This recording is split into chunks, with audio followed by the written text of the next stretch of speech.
Assalamualaikum warahmatullahi wabarakatuh. Selamat pagi dan semangat pagi untuk anak-anakku kelas 9. Bagaimana kabar kalian hari ini?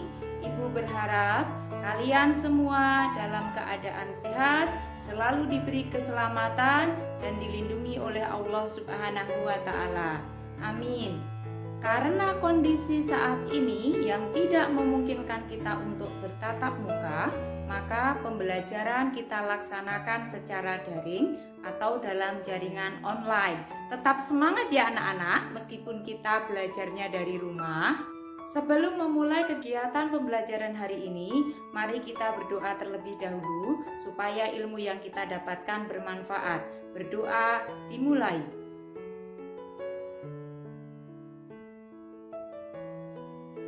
Berdoa selesai. Untuk absensi, kalian bisa klik link yang sudah Ibu kirimkan di grup WA atau di Google Classroom ya. Jangan lupa absen ya. Oke anak-anak, untuk pertemuan kali ini kita akan mempelajari materi bab 3 tentang materi Kedaulatan Negara Kesatuan Republik Indonesia dengan KD 3.3, yaitu memahami ketentuan tentang bentuk dan kedaulatan Negara Kesatuan Republik Indonesia berdasarkan Undang-Undang Dasar Negara Republik Indonesia tahun 1945 dengan submateri Hakikat dan Teori Kedaulatan.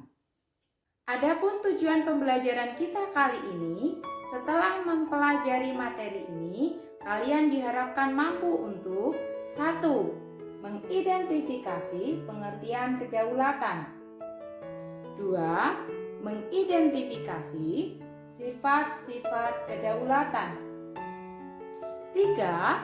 Mengidentifikasi bentuk-bentuk kedaulatan. 4. Mengidentifikasi teori-teori kedaulatan. Yang terakhir atau kelima, kalian diharapkan mampu untuk membuat dan menyajikan hasil telaah hakikat dan teori kedaulatan yang dianut oleh Indonesia. Hakikat dan teori kedaulatan. Adakah yang sudah tahu hakikat kedaulatan itu apa? Atau pengertian kedaulatan itu apa? Mari kita simak tampilan berikut ini. Kedaulatan berasal dari bahasa Arab, yaitu daulah, yang artinya kekuasaan tertinggi. Sedangkan secara istilah, kedaulatan diartikan kekuasaan tertinggi dalam suatu negara untuk membuat dan melaksanakan undang-undang dengan cara yang tersedia. Setelah kalian mengetahui hakikat kedaulatan, kita akan melanjutkan ke materi selanjutnya, yaitu tentang sifat-sifat kedaulatan. Adakah yang tahu sifat-sifat kedaulatan itu apa saja? Ya, betul. Sifat-sifat kedaulatan ada 4. Apa saja? 1. Asli. 2. Permanen. 3. Tunggal. 4. Tak terbatas. Sifat kedaulatan asli yaitu kekuasaan ini tidak berasal dari kekuasaan lain yang lebih tinggi. Yang kedua, sifat kedaulatan permanen yaitu kekuasaan ini akan tetap ada selama negara masih berdiri. Yang ketiga, tunggal. Artinya, kekuasaan ini satu-satunya kekuasaan. Yang keempat, tak terbatas. Artinya, kekuasaan ini tidak dibatasi oleh kekuasaan lain yang lebih tinggi. Nah, terkait hakikat dan sifat-sifat kedaulatan sudah bisa diterima dan dipahami ya anak-anak? Jika sudah bisa dipahami, Ibu akan melanjutkan ke materi selanjutnya, yaitu tentang bentuk-bentuk kedaulatan. Perhatikan tampilan berikut ini.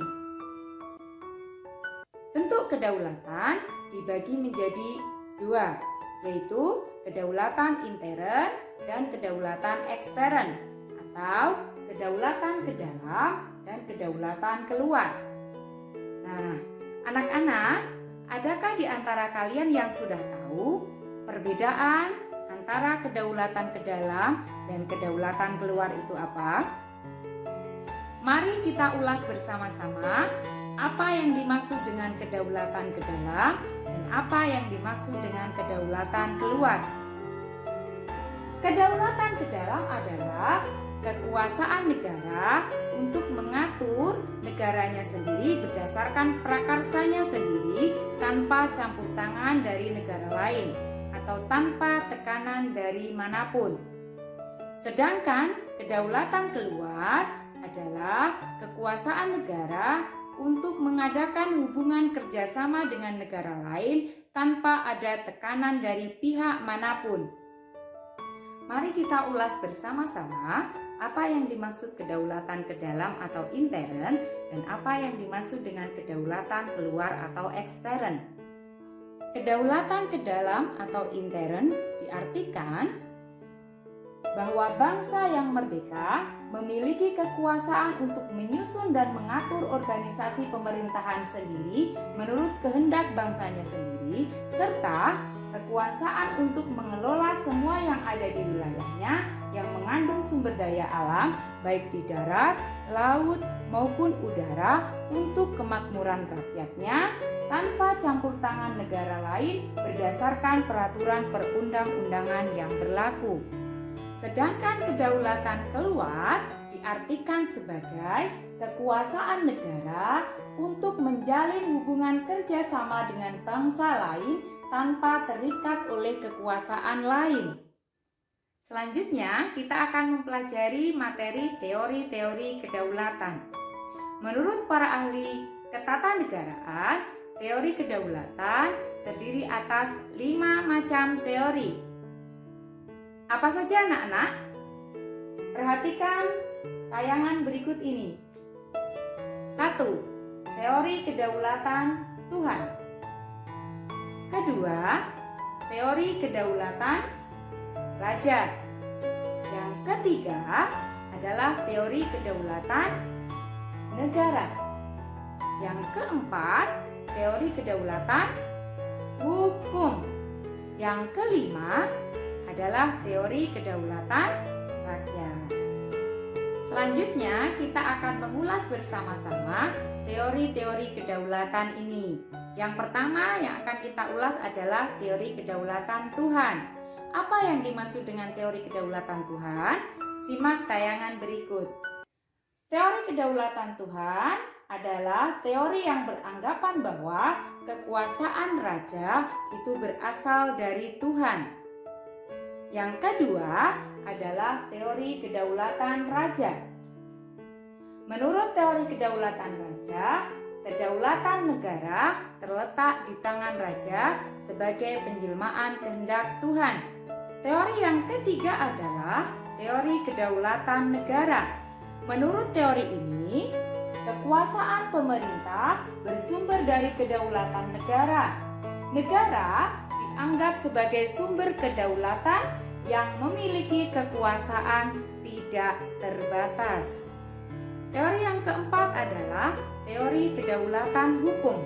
Menurut teori ini, kedaulatan terletak di tangan hukum, atau kekuasaan hukum merupakan kekuasaan tertinggi di dalam negara.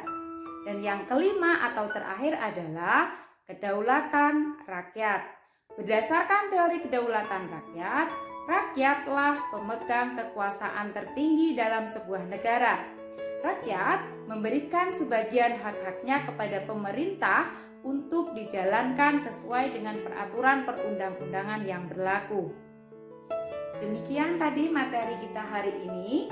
Ibu mencoba untuk merangkum materi pembelajaran kita kali ini. Berikut rangkumannya. Kedaulatan diartikan sebagai kekuasaan untuk menentukan hukum dalam suatu negara.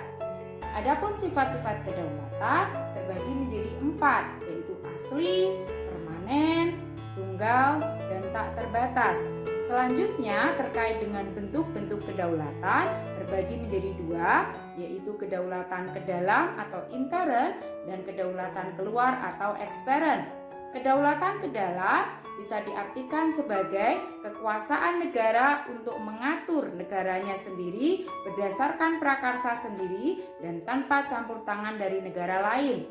Sedangkan kedaulatan keluar bisa kita artikan sebagai kekuasaan negara untuk menjalin hubungan kerjasama dengan negara lain tanpa paksaan atau tekanan dari pihak manapun.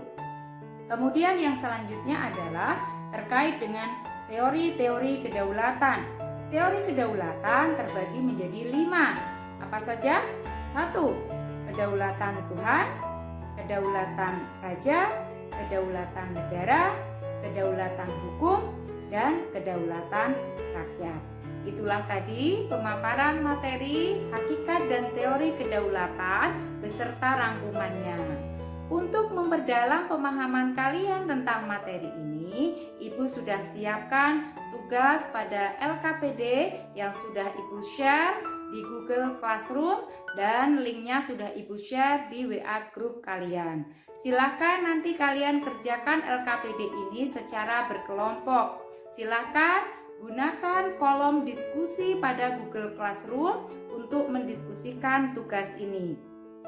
Untuk memperdalam pemahaman kalian tentang materi hakikat dan teori kedaulatan, kalian bisa manfaatkan berbagai sumber, bisa melalui buku teks, modul, maupun internet.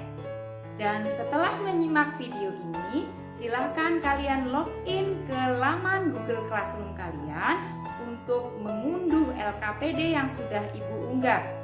Di dalam LKPD tersebut ada tugas kelompok terkait dengan analisa yang harus kalian kerjakan bersama-sama. Ingat, kalian bisa memanfaatkan kolom diskusi dan komentar untuk bertukar pendapat atau saling memberikan masukan atau gagasan yang kalian miliki. Penugasan kelompok terkait dengan analisa pada LKPD yang sudah Ibu unggah, saya kasih waktu selama 1 minggu ke depan. Jadi Ibu tunggu maksimal kalian mengunggah tugas ini atau mengumpulkan tugas ini di Classroom atau di grup WA adalah hari Jumat tanggal 9 Oktober tahun 2020. Selanjutnya, untuk mengukur pemahaman secara individual, Ibu sudah menyiapkan soal evaluasi yang harus kalian kerjakan secara individu. Soal ini terdiri atas 5 soal pilihan ganda dan 1 soal urean. Link soalnya sudah Ibu share di grup WA dan di Google Classroom. Silahkan kalian bisa kerjakan dan selamat mengerjakan. Semoga sukses. Alhamdulillahirrahmanirrahim anak-anak, kita sudah melalui kegiatan pembelajaran pada hari ini dengan lancar dan tanpa halangan suatu apapun. Alhamdulillah juga Ibu sudah cek hasil pelaksanaan evaluasi secara mandiri atau individu. Hasilnya sangat memuaskan. Kalian semua mendapatkan nilai di atas KKM. Dan Ibu ucapkan selamat untuk Ananda Tianti yang telah mendapatkan nilai tertinggi. Selamat ya, pertahankan. Dan bagi teman-teman yang belum mendapatkan nilai yang paling baik, masih ada kesempatan di lain waktu. Silakan persiapkan dengan sebaik-baiknya. Untuk pembelajaran yang akan datang, kita akan mempelajari materi bentuk dan kedaulatan Negara Kesatuan Republik Indonesia. Nah, kalian bisa mempelajari materi ini pada buku teks, modul, maupun internet. Sekian pembelajaran kita pada hari ini. Kurang lebihnya Ibu mohon maaf. Ingat, tetap jaga kondisi kesehatan kalian. Jika terpaksa bepergian, gunakan masker dan terapkan pola hidup bersih dan sehat. Semangat ya anak-anak, meskipun kita belajarnya dari rumah. Ibu akhiri, billahi taufiq wal hidayah. Wassalamualaikum warahmatullahi wabarakatuh.